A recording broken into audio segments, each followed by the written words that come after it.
συγχωρείς. Με συγχωρείς που μπερδεύω καμιά φορά τη ζωή μου με τη φύση μου. Εσύ θα καταλάβαινες. Όλοι οι άλλοι θα ξεκαρδιζόντουσαν. Όπως το κάναν δηλαδή με τα ποίηματα μου οι δεσμοφύλακες. Γελούσαν.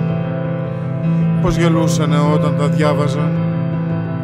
Γιατί τα ποίηματα δεν είχαν ρήματα. Γιατί τα ποίηματα δεν είχαν ρήματα. Τι να τα έκανα στην απομόνωση τα ρήματα. Γελάστε ρε καριόλιδες, γελάστε όσο θέλετε, γελάστε. Τι χειρότερο να μου συμβεί, έλεγα. Τι είναι και ο θάνατος στο κάτω-κάτω? Τι είναι και ο θάνατος στο κάτω-κάτω? Ένας ύπνος, ένας ύπνος, ένας ύπνος με υπομονή.